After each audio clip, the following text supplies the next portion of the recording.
Good morning বন্ধুরা। তো আজ হলো রবিবার, এখন বাজে এই যে সকাল 8টা বাজতে 10। আমরা উঠেছি 6টার দিকে, সবাই উঠেছি, মানে মেয়ে, আমি আর ওর বাবা তিনজনে উঠেছি। ছেলে তো ঘুমোচ্ছে। ছেলেকে 6:30টার দিকে আবার জ্বর এসেছিলো, ওষুধ দেওয়া হয়েছে 6:30টায়। এখন একটু ঠান্ডা হয়েছে। তো আমি উঠে ফ্রেশ হয়েছি, চা খেয়েছি, বাসি কাজ সারা হয়ে গেছে। এবারে চান করব আর রান্না বসাবো, কারণ আজকে তো রান্না করে মেয়েকে নিয়ে যেতে হবে। আর মেয়ে এখন ওর বাবার সাথে যাচ্ছে গানের পরীক্ষা দিতে। ওই একই জায়গাতেই হবে, আগে গানের হবে তারপর নাচ হবে। তো আগে গানের পরীক্ষা দিয়ে আসুক, তারপর আমি মেয়েকে রেডি করে নিয়ে আবার যাব। তো চলো, এই যে মেয়ে যাচ্ছে পরীক্ষা দিতে, এখন বাজে 8টা 15 যাচ্ছে ও। তো তাড়াহুড়ো করে মেয়েকে রেডি করেছি যে তোমাদের সঙ্গে কিছুই শেয়ার করতে পারিনি। আর আমি নিজেও খুব তাড়াহুড়ো করে চান করেছি, জানো তো, এত দেরি হয়ে গেছে যে কি বলবো। তার মধ্যে ছেলের তো জ্বর এসেছিলো, আবার সকালে ওষুধ দিয়েছি। এই ঘুম থেকে উঠেছে, একটু দুধ খেয়ে ওষুধ খেয়ে এখন ফোন দেখছে। আমি তো হাঁপাচ্ছি পুরো। তার মধ্যে একবার বৃষ্টি একবার রোদ, ছাদে জামা কাপড় মেলে এসেছিলাম, আবার গিয়ে তুলে নিয়ে এলাম। এখনও সকাল থেকে কিছু খাইনি, চা বিস্কুট ছাড়া। আজকে আর খাওয়া হবে না এমনি তো। এই মেয়ের আবার ড্রেস খুলে আবার অন্য ড্রেস করতে হবে এখন, এই সমস্ত ঝামেলা। চলো, এরকম মেয়ে রেডি হয়ে গেছে।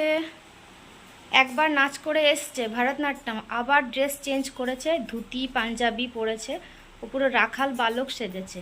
আর এখন বেজে গেছে 12টা 5, আবার একটা নাচ হবে 12:30টার দিকে। তো আমি যেতে পারিনি, ওর বাবাই যাচ্ছে, কারণ আমি ছেলেকে রেখে যেতে পারছি না গো, কাঁদছে ছেলে খুব। এখন একটু শরীরটা, মানে জ্বরটা ছেড়েছে, একটু খেলা করছে। আর রান্না তো আমার সকালেই হয়ে গেছে, কারণ 5:30টায় উঠে বাসি কাজ সেরে কাপড় ছেড়ে আগে রান্না করে নিয়েছি। আজকে চিকেন হয়েছে, ভেন্ডি আলু ভাজা হয়েছে, আলু ভাজা হয়েছে আর ভাত। মানে রান্নাটা হয়ে থাকলে অত চিন্তা থাকে না যে কখন হবে কি হবে, এই জন্য। মেয়ে এখন ওর বাবার সাথে পরীক্ষা দিতে গেছে নাচের। তো ওই ফাঁকে আমি চাদরটা চেঞ্জ করে নিলাম, ছেলে ওইদিকে খেলছে দেখলাম, নাহলে তো সারাক্ষণ খাটের মধ্যেই থাকে। তো দেখো, আমি ভেবেছিলাম মেয়েকে সঙ্গে নিয়ে যাব, এই জন্য আমি সকাল সকাল উঠে সমস্ত কাজকর্ম সেরেছি, রান্না করেছি, এমনকি তাড়াহুড়ো করে চান করে রেডিও হলাম। কিন্তু আমি আর নিয়ে যেতে পারলাম না মেয়েকে, কারণ ছেলে ছাড়ছে না, কাঁদছে। তো কী আর করবো, মেয়ের বাবার সাথেই গেল, এবার ছুটি হয়ে যাবে। দেখো আমার ছেলেকে, হ্যাঁ দেখো দিদি মেকআপ করেছে, ও গালে লাগিয়েছে। গালে কি লাগিয়েছে তুমি? দেখি দেখি দেখি দেখি দেখি। গা মুচিয়ে দিয়েছে, আজকেও চান করায়নি। ডাক্তার বললেন জ্বর যদি আসে তাহলে চান এখন করাতে বারণ করেছে। তো আজকেও তো একটু আগেও জ্বর ছিল বলে আর চান করায়নি, গা মুচিয়ে দিয়েছি।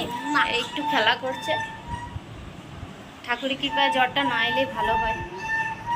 এই দেখো, না তুমি বিকু খেতে পাবে না তো, তুমি খাও না তো। কি নেবে তুমি? বিস্কুট নেবে? এই দেখো বিস্কুট নিয়ে যাচ্ছে, ও বলছে আমি বিস্কুট খাবো।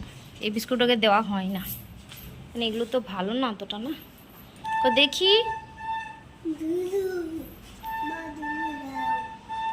না না না, রোদের থেকে চলে এসো এদিকে। কি দুটো? গলা ধরে গেছে, পুরো পুরো গলা ধরে গেছে। চলে এসো চলে এসো চলে এসো, রোদের থেকে চলে এসো। কই রোদ দিয়েছে এখন, বেশ ভালো। আবার ছাদে সব দিয়ে এলাম জামা কাপড়। চলে এসো। কই দুষ্টুটা, কই দুষ্টুটা? এই দেখো আমাদের দুপুরে লাঞ্চে মাংসের লাল লাল ঝোল। আজকে একটু ঝোলই বানিয়েছি, জানো তো, সবসময় তো কষা ভালো লাগে না। দুপুরবেলা বিশেষ করে ভাতের সাথে খাওয়ার জন্য একটু ঝোলটাই ভালো। তো একটু গরম করে নিচ্ছি, অনেক সকালে রান্না করেছি তো। আর এখন আমাদের খাওয়া হয়নি, ছেলের মেয়ের খাওয়া হয়েছে, 2:45 বাজে। আমরা দুজন খেতে বাকি আছি, খাওয়া দাওয়া করবো এবারে। আজকে একটু লেট হলো। সন্ধেবেলা আমরা একটু বাজারে বেরিয়েছিলাম, যেহেতু বৃষ্টি হয়নি দেখলাম।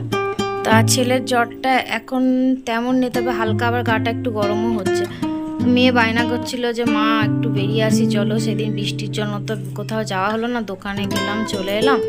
আর বৃহস্পতিবার থেকে যেহেতু পরীক্ষা, আর তো বেরোনো হবে না, মা চলো একটু বেরোই, তাই জন্য একটু বেরোলাম। তো আমি দেখো প্রথমে একটু দোকান এলাম, আমার কয়েকটা জিনিস কেনা ছিল, বিশেষ করে এই কেয়াশেটের সিঁদুরটা আমার দরকার ছিল খুব। একটা নিভিয়া সফট নিয়ে নিলাম। এটা আসলে রাত্রেবেলা যখন মাখি, কিন্তু যখন গরম থাকে না মাখতে পারি না, মানে এত প্যাচ প্যাচ করে না। একটু বৃষ্টি টিষ্টি হলে তখন মাখা যায়। এটা অ্যালোভেরা জেল, আর আমি হিমালয় বেবি সাবানটা চাইছিলাম কিন্তু সেটা ছিল না, বাধ্য হয়ে আমাকে জনসনেরটাই নিতে হলো। তো এটা আমি ইউজ করি না এখন। তারপরে আমরা একটু ওষুধের দোকানে যাওয়ার ছিল, আমার একটা ওষুধ শেষ হয়ে গেছিলো। আমি কিছুদিন আগে একটু ডাক্তার দেখিয়েছি, সেই ওষুধ আমার চলছে। তো সেই ওষুধই আমার একটা শেষ হয়ে গেছিলো, সেটা নিতে যাচ্ছিলাম মেড প্লাসে। আর ছেলে দেখেছো সামনে ছাড়া একদম বসবে না, ও সামনেই বসবে। তো একটু মন্দিরে একটু দাঁড়ালাম, আরতি হচ্ছিল, একটু ছেলে মেয়ের মাথায় একটু আরতি দিয়ে দিলাম। মন্দিরে আমার খুব ভালো লাগে এই মন্দিরটায় আসতে, জানো তো। মেড প্লাসে চলে এসছে, দেখো। আমি এখানে ওষুধটা আমার নিয়ে নেবো। আর আমি যেহেতু ঢুকেছি, ব্যাস ছেলেও বলছে আমি যাব। বাবার গাড়ি থেকে নেমে সোজা চলে এসছে আমার কাছে। অথচ ওর গা কিন্তু হালকা গরম আছে, তবুও বদমাইশি কমেনি। বাজার থেকে আসার পর মায়ের কাছে গেলাম, দেখছি ভাই বিরিয়ানি করছে। তাহলে মা বলল রাতে তাহলে বিরিয়ানি খেয়ে নিবি, ভালোই হলো রাতে। এ দেখো আমাদের রাতে আজকে ডিনারে আছে বিরিয়ানি। তো ভাই বিরিয়ানি রাত্রে বানালো, বাড়িতে নিয়ে চলে এসেছি, কারণ ছেলে কাঁদছিল, তো ওকেও খাওয়াতে হতো। এই জন্য বললাম না, ঘরে আগে যাই, ওখানে ওদেরকে খাইয়ে তারপরে আমরা খাবো। তো এই দেখো খাবার বেড়ে নিয়েছি, এখন বেজে গেছে 11টা। খাওয়া দাওয়া করে আমরা শুয়ে পড়বো।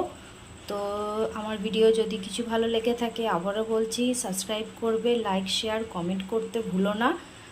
সবাই সুস্থ থেকো, ভালো থেকো, গুড নাইট।